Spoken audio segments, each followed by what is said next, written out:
So yes, I did read it. Awesome. Actually listened to it. I got Oh, the that's- audiobook. Right. Yep, which was really awesome. You know, especially my drive home from the cities that day. Got the majority of it out of the way, and it was really, I don't know, I love audiobooks and just getting to listen to their, I don't know, how things are said and whatnot. I don't know. Yeah, I forgot you said you were doing that. Hello.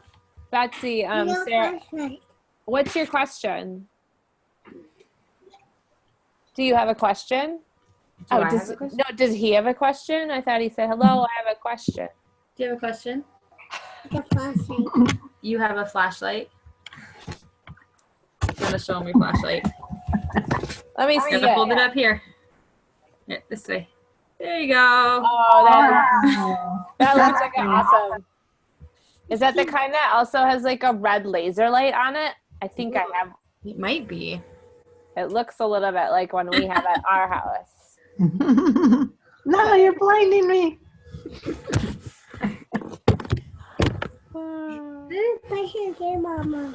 I'm going to mute you real quick.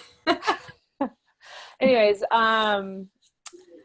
Sarah is on the Science Standards Committee with me, and so I saw her a couple weeks ago and she was leaving to listen to it. I can imagine like listening to this would be awesome, but I don't know. So Betsy, you wrote the blog. What did you think of it? I haven't written the blog yet. Sorry. I mean, whatever. But I will You're write the going to write a blog. blog. Okay. Yeah. I read through it and then I read it again just because it was so short, and I was trying to read it a second time, thinking of it in terms of a blog. And so I had a few ideas about it, just, for the blog, like the whole idea of beginnings and endings are big throughout the book. And so I was thinking about maybe something about that. And then what else did I read? She was talking about oh, I know what it was. But like one of the things I thought of was like birth and rebirth, the beginnings and the endings, because I was at a thing on Saturday that was a cancer walk basically, and they kept talking about people's new birthdays when they finish battling cancer. And so it reminded me a little bit about that in this story, because people were going through this whole life changing, and then they had a new birthday, they had something new, they had a new beginning. That is interesting, because I was was wondering what the book's title, the end we start from, meant, and I had read this review and I was trying to I read this, like, it's up here. Can you guys see this part up on the screen too, like in my notes? Mm-hmm. Yeah. She said, with this book, Megan Hunter is reminding us all that even the most solid rock can be washed away, and even the most comfortable life can crumble. And when the end comes, you have to know what to fight for so you'll be able to begin again. So like that rebirth. Right. Yeah. I thought that was a really cool description to read. I was like, oh yeah. Mm-hmm. Like, what is it that's so important that you're going to be able to start over again from that? Or so. Did you feel like it was more hopeful or hopeless? That's a good question. Yeah. Depends on the part. Yeah.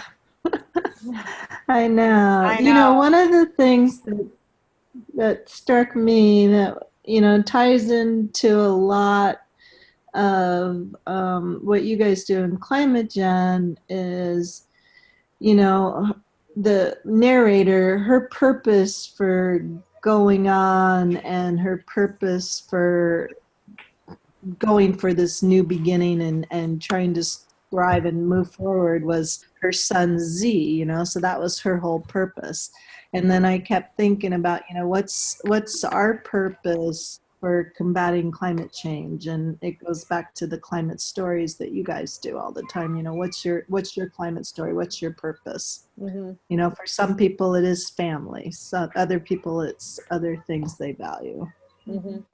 Well, and how like Z was sort of like, I felt like Z was like her home, even though she lost her home.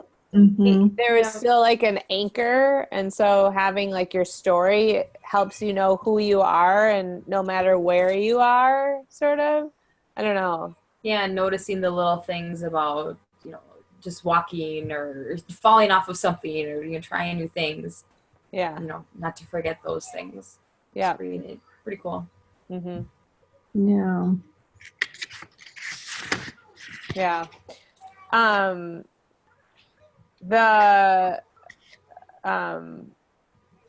It was interesting, like the whole decision to not use names at all, you know?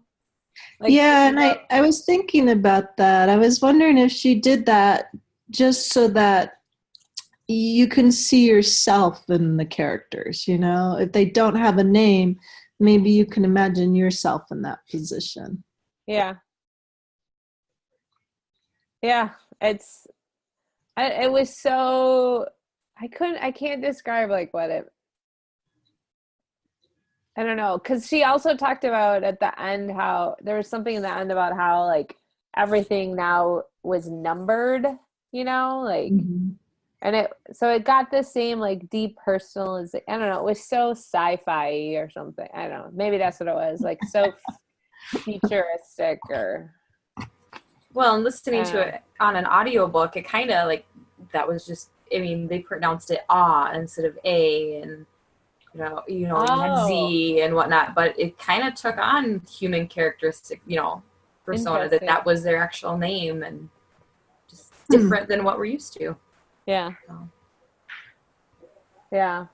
Did you see, so I had looked up, so part of in 2 weeks we're releasing a bunch of new kind of curricula supporting curriculum materials that are focused more in humanities.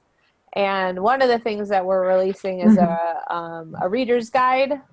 So I was working on the part for this book and doing some research just on like the articles, and that's one of the things that I always love about this cli-fi stuff is, I mean, not so much maybe with this one, but you read them and you're like, oh, this is so outside the box, or, you know, not real, sort of. And then you find these like really surprisingly factual accounts of things that they're not like the same scale necessarily. Maybe it's like they change things versus like location, they'll change scale, but it's the same concept.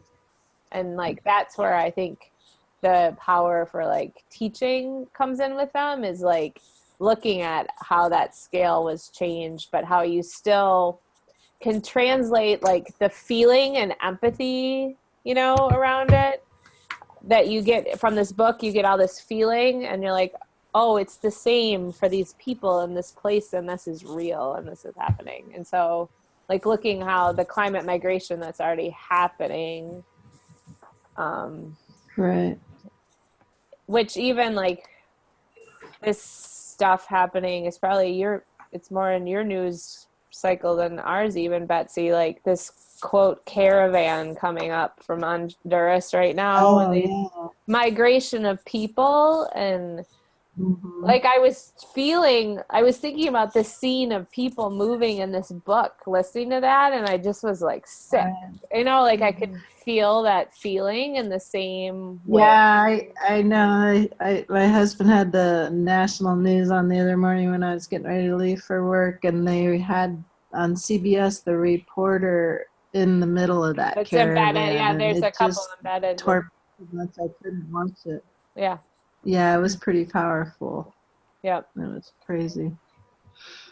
So like thinking, yeah. Yeah, you know, and then I was wondering too, like with the science behind this, you know, because they said the water was rising faster than they thought, and I was wondering what the science was behind that, whether there was a catastrophic melt, or Right. all of a sudden there's a lot more water or something in there, or what was going on. Sorry about that. I gotta That's okay. stop that. That's all.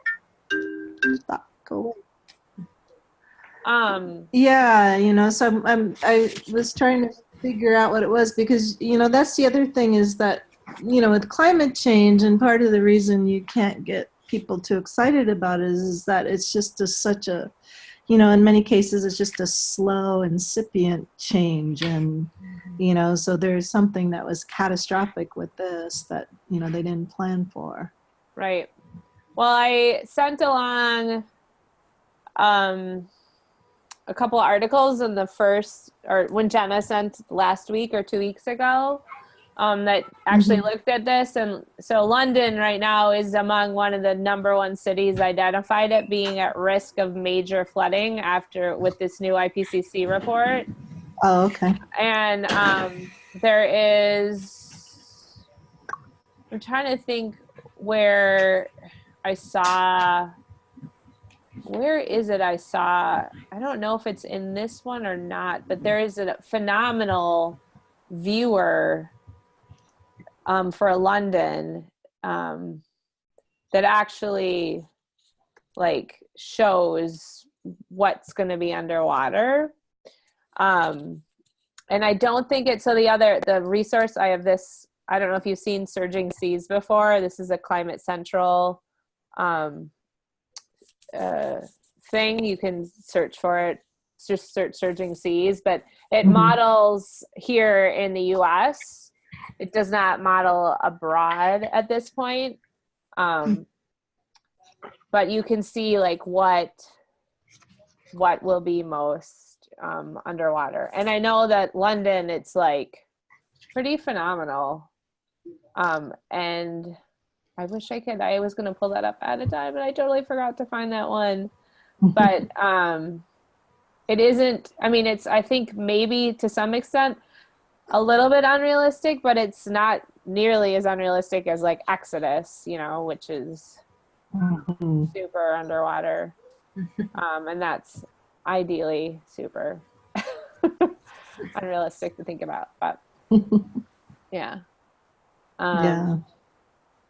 But they don't, I was trying, I pulled this question off a reader's guide, but I was trying to remember, do we know the causes of this? Because they don't. I don't remember them saying. No, I don't either.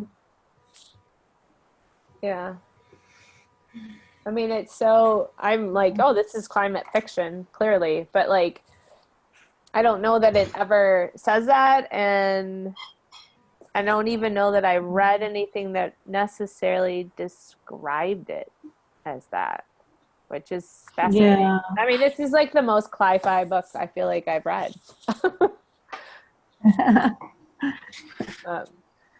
Yeah, but like you said, you can draw parallels to things that are going on now.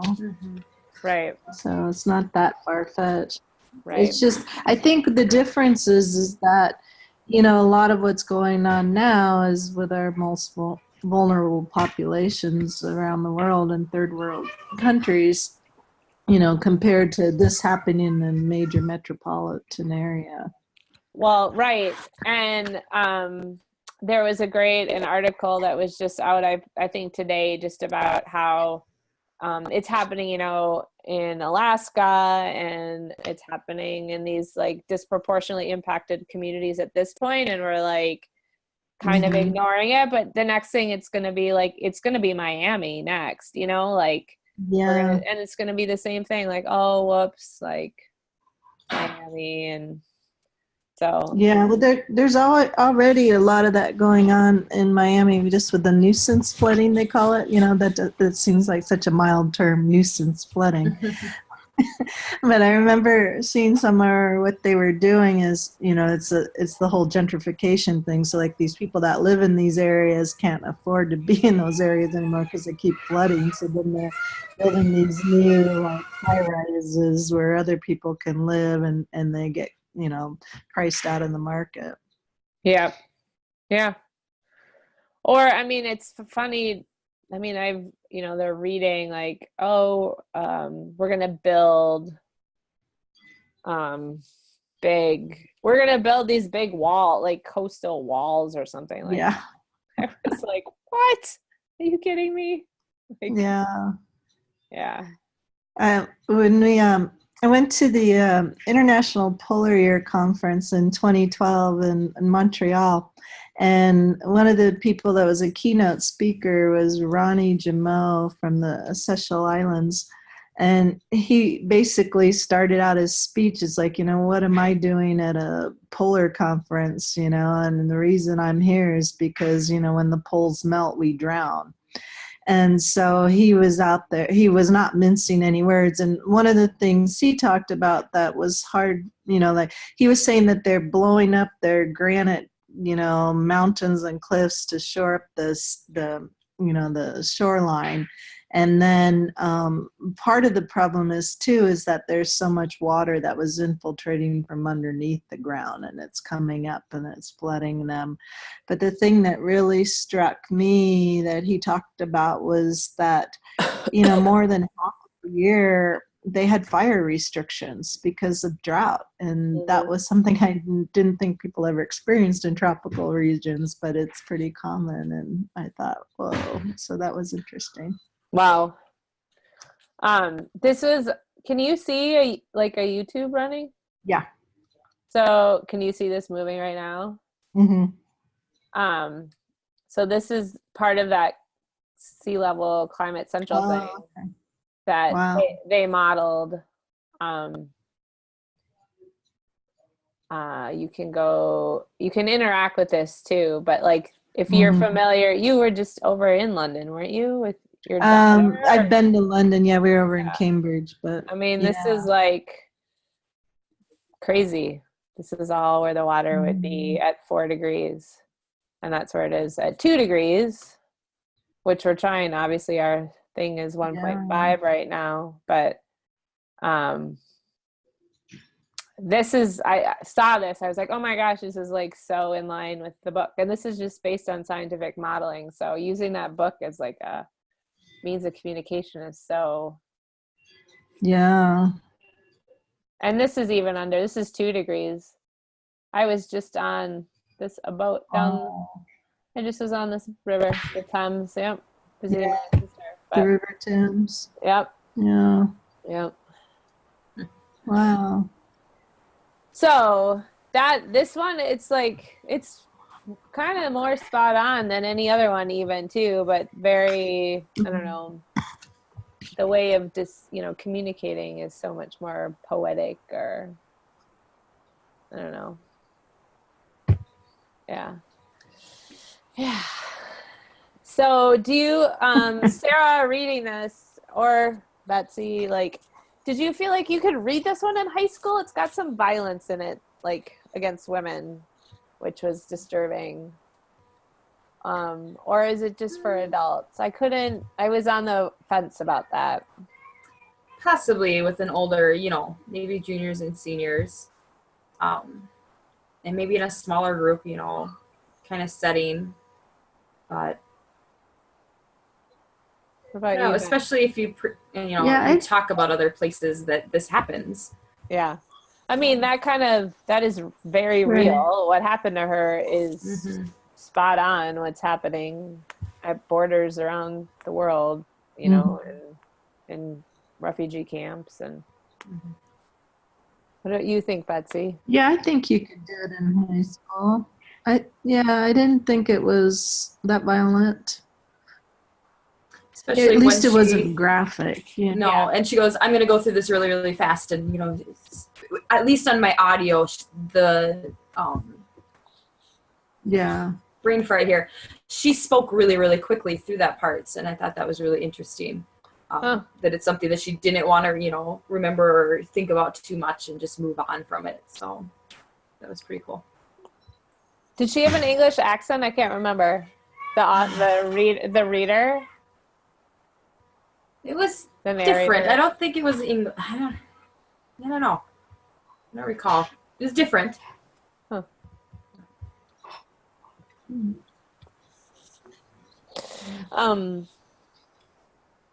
Any other thoughts on how this compares to like other stuff you guys have read in the book club too, like readability or cli-finess or?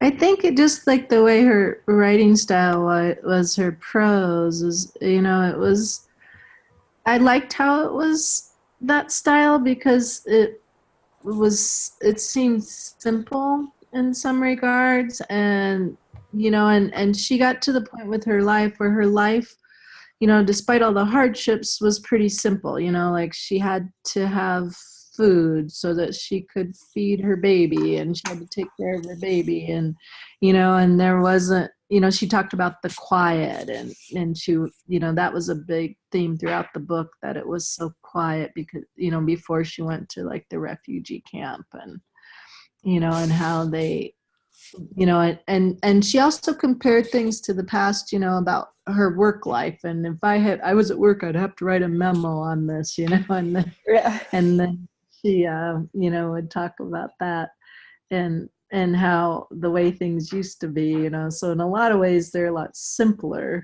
even though they're struggling for their lives. So I think just the simple prose was a kind of a nice way to get that forward, you know. It wasn't too ornate or something. I don't know what the word is I'm looking for.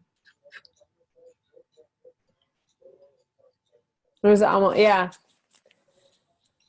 The simplicity like actually helped bring forth like the story almost, or yeah. Yeah, I'm trying to think of anything else. It's funny how it kind of reminds me, it's been a while since I read Exodus, but it reminds me not just because of the water part, but I don't know, something about it. The same theme, or maybe it's just the theme, but I don't know. I mean, it's scary how like, you know, when I go in my major like panic moments, I'm like, oh, this is like, could be me tomorrow, you know, like I just feel like the instability really resonates, like the possibility of that. And I mean, one of my favorite things that I read a couple of years ago about climate fiction and like middle school, high school as an appropriate reading for middle school and high school. David Sobel, he's an old environmental educator guy. He wrote this. He's always been about positive experiences in the outdoors, and he wrote this article in Orion a couple of years ago that he said, I think actually this kind of dystopian fiction is like really good for middle school and high school because they feel so much angst and stress, and it really resonates with them. They're like, oh, someone else out there like feels this way too about the world. And then there's always these like heroines in them, or hero, like Hunger Games as Katniss, these like, I don't know, there's always heroes that sort of emerge, and they can see themselves, and they're often young heroes, and I don't know. So, I mean, I can only read so much, I feel like, but of the dystopian stuff before I'm like, okay, that's enough of that right now. I need to go to a happier place. I need to go read some Anne of Green Gables.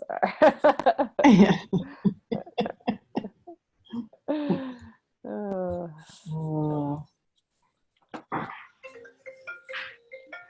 someone's calling. Well, I don't know. Does anyone else have thoughts that they want to share before I can talk about our book next month? Or I was just trying to find on my audio on Audible the point where she's Oh. like, I want to talk about this quickly. At this point, I was going to have you listen to her voice. Can you hear it? I thought a baby would stop it. Give me something to die for. I want to write about the checkpoint quickly. Get it over with. They force us out of the car. Babies will make us safe. Doesn't seem true. They are rough with us and they search us. They make us take our clothes off. Oh. So, wait, what? Wait, what? What happened? Huh? Yeah, so just flies through that part. And Oh, it's like, oh my she goodness. does have an English accent, though. Yeah. Oh my gosh, Yeah. that would be so fun to listen to. What a lovely listen. That is cool. Yeah, I have become a huge fan of, I mean, I drive back and forth all summer for because we live up in northern Minnesota all summer long. My husband's job does, and so I have become a major audiobooker. Yeah, I do the same thing. Yeah. So, It's so fun. yeah. So I think we're going to reach out to Megan Hunter to have her do our like a presentation at our dinner for our Polar Educator Conference in April. So I'll let you know if I get a hold. Oh, that's right. When Oh. it's and I Yeah. was excited about that, except for because my sister is having a baby, but I think it's due too much later. Because I was like, oh, I could go to International Polar Year Conference and Yeah, yeah. Well, I'll send stuff out when it's when we're still like scrambling with costs right now before we get the registration out. So well, we'll be sure to share it because it'll actually the timing of it is great. With Will Steger will be starting his expedition again. oh, okay. Up in April, and so the polar theme will be coming forward with us again then. Oh, cool. Because he was trying to get all the way to Baker Lake last spring and only made it halfway. So he left all his stuff halfway in the middle of the tundra somewhere, and now he's going to start back up there, and we'll be following it again. So that'll be cool. Yeah. Cool. Sounds good. Well, next month, Jenna has chosen this young man's book, and I cannot say his name yet. He has the pronunciation, I think, in his book, but he is amazing. I got to see him speak actually in Paris when I was at COP21. And he founded this organization, I believe he's in Colorado, called Earth Guardians, and has been really elevated as a youth leader globally. He's spoken at many of the United Nations conferences, and he wrote this book. So it should be a really nice, more hopeful contrast maybe to this month's book. Yeah.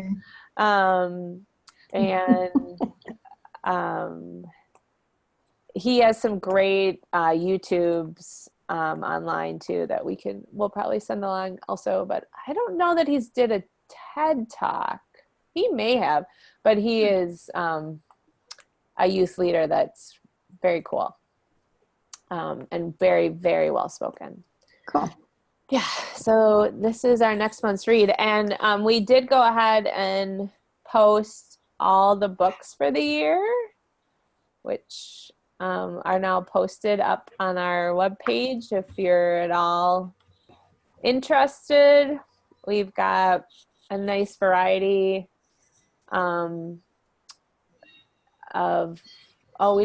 I guess our webmaster didn't get the rest of them up, but we did choose the rest of them: February, March, April, May. So 4 more after that. And so those will be coming out. I know Jenna has lined up a couple authors coming in to speak during a few of them too. So I just cool. learned yesterday Yeah. that I was talking to one of our English teachers, and she mentioned that her kids are going to be reading A Long Walk to Water. And I went, oh my goodness, that's one of our books.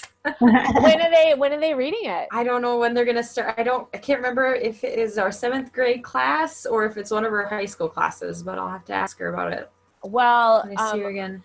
So that is super cool, Sarah, because the curriculum module that we have coming out next month, it's based around The Boy Who Harnessed the Wind, a unit on that, and a unit on Long Walk to Water. And it's a fully designed like unit integrating climate and this book and how you can talk about it.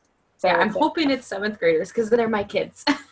Oh, great. Well, it'd be so awesome. Yeah, it was actually done for a 6th grade class. So there we go. It's all, it's a really, really cool book. Super skinny, easy read, like takes 2 seconds. So that'll be cool and a good opportunity. So, well, my big message is don't forget to vote at the end of this call. I already did. Oh, good.